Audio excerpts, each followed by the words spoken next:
नासिक घोड़ाबारी तालके में ताज़ी बरसातुनि सबबि केतिराई ॻोठ पाणी हेठि अची विया आहिनि। ॻोठ पीर अवल शाह जे चइनी तरफ़नि खां पाणी बीह वियो आहे।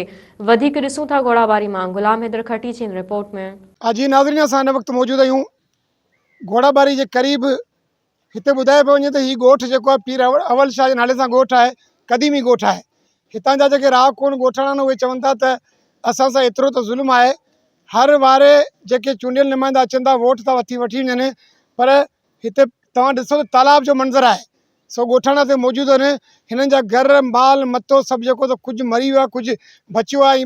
नंढड़ा ॿारड़ा जेके केतिरी बीमारियुनि में विकुड़जी विया आहिनि। सो हितां जा माण्हू मौजूदु आहिनि। ॻोठाणा जेके पीर अवल शाह जा, उहे चवनि था त असां सां वॾो ज़ुल्म आहे। अचो त हिननि सां राब्तो करियूं त हिननि जो हिन बारे में छा चवणु आहे। पाण असांजा ॻोठ राज माल ॿियो सभु बीमारी में मरी विया आहिनि। ईंदा आहिनि माना वोट वठणु वेंदा आहिनि। वोट वठण खां पोयां चवंदा आहिनि अव्हांखे हर शइ करे ॾींदासीं, पाणी कढाए ॾींदासीं, घर ठाराए ॾींदासीं, लाइट चालू करे ॾींदासीं।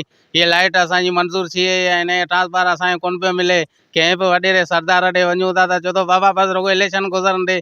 इलेक्शन गुज़रण खां पोयां पाण एसिन बंगलनि में वेठा आहिनि। असीं ॿार बच्चा हिते असांजा ज़लील 5-6 ॾींहं जा आहिनि। असांजा माल असांजो ॻोठ में पाणी तमामु घणो पइजी वियो आहे। अलाए किथां किथां जूं छंडड़ूं माण्हुनि खोले छॾियूं आहिनि असांजे ॻोठ जे तरफ़।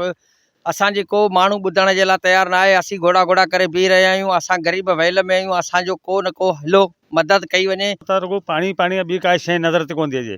तव्हां सर ज़मीन ते ॾिसो, सर बरक़्त आहे त चुल्हियूं जेके असांजियूं आहिनि उहो बि कोन थियूं बरनि। के हर ॻाल्हि में परेशान लॻा पिया आहियूं। को ताईं वॾेरो को न नुमाइंदो आयो, को न ॿियो को पुछण आयो त आवाज़ कहिड़ी हालात छा आहे छा न आहे। नाज़रीन, तव्हां ॻाल्हियूं ॿुधियूं ॻोठ पीर अवल शाह जे रहवासियुनि जूं।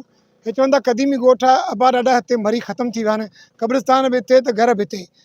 ॻोठाणनि जो चवणु इहो आहे त जॾहिं बि वोट वठणु अचनि था त असां सां वॾा वॾा वाइदा वचन थियनि था, पर हिकु बि वाइदो वफ़ा न थी सघियो आहे।